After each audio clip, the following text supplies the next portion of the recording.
Assalamualaikum warahmatullahi wabarakatuh.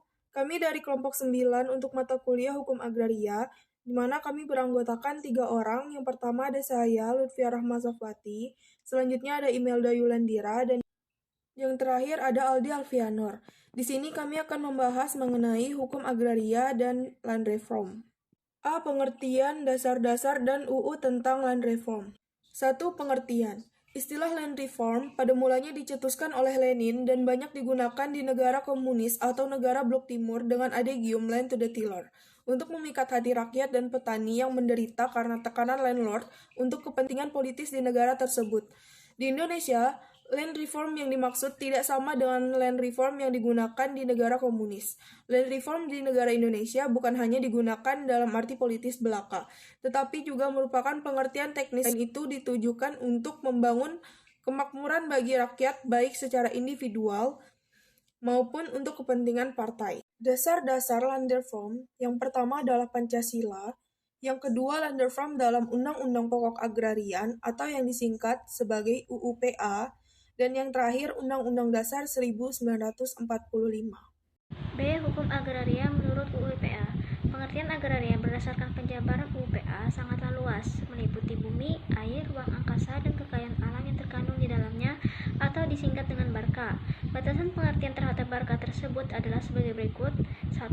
Bumi, pasal 1 ayat 4 UUPA yaitu permukaan bumi, tubuh bumi, dan segala yang ada di bawahnya serta yang berada di bawah air. 2.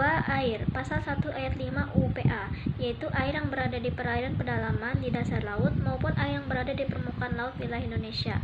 Yang ketiga, ruang angkasa, pasal 1 ayat 6 UPA, yaitu ruang di atas permukaan bumi wilayah Indonesia dan ruang di atas air wilayah Indonesia.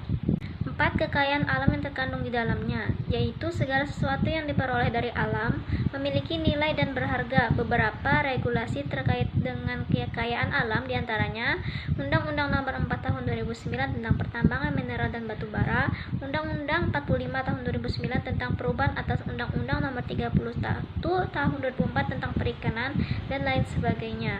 Naifnya, dari keseluruhan regulasi tersebut masih belum menjadikan UUPA sebagai dasar pijakan dalam pembentukannya, sehingga masing-masing regulasi masih kental terlihat bersifat ego-sektoral yang syarat akan disharmonisasi hukum berkaitan dengan keagrariaan Indonesia.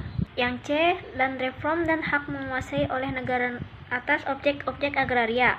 1. Bahan-bahan galian. A. Dasar penguasaan. Pasal 1 Undang-Undang Nomor 11 Tahun 1967 tentang pokok-pokok pertambangan menetapkan bahwa semua bahan galian yang terdapat dalam wilayah hukum pertambangan Indonesia yang merupakan endapan-endapan alam sebagai karunia Tuhan Yang Maha Esa adalah kekayaan nasional bangsa Indonesia. B. Prinsip-prinsip penguasaan.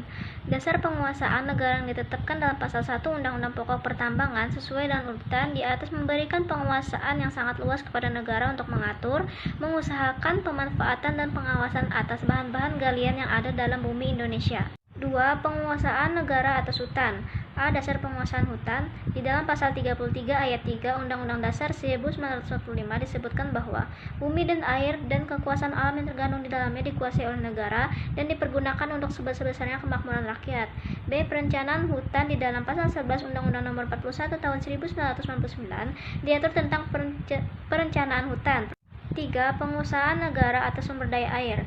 A. Dasar penguasaan. Sumber daya air merupakan karunia Tuhan Yang Maha Esa yang memberikan manfaat untuk mewujudkan kesejahteraan bagi seluruh rakyat Indonesia dalam segala bidang, sejalan dengan pasal 33 ayat 3 Undang-Undang Dasar Negara Republik Indonesia tahun 1945. B. Pengaturan sumber daya air. Pengaturan hak atas air diwujudkan melalui penetapan hak guna air, yaitu hak untuk memperoleh dan memakai atau mengusahakan air untuk berbagai keperluan. D. Latar belakang UUPA.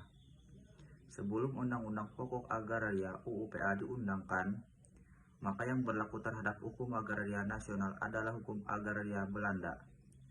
Hukum agraria kolonial yang pernah diterapkan di Indonesia menimbulkan implikasi ketidakadilan dan ketidakpastian hukum bagi masyarakat, terutama golongan bumi putra.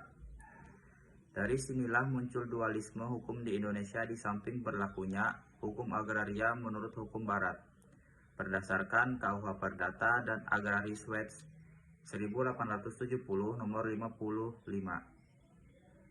Juga berlaku hukum adat sebagai hasil dari perlawanan yang dilakukan oleh orang-orang pribumi maupun orang-orang yang bersimpati terhadap rakyat Indonesia pada masa itu. Demikian yang dapat kelompok kami sampaikan. Apabila ada salah kata, mohon dimaafkan. Semoga apa yang telah kami sampaikan dapat dipahami oleh teman-teman semua dan dapat berguna bagi kita semua. Demikian dapat saya sampaikan. Wassalamualaikum warahmatullahi wabarakatuh.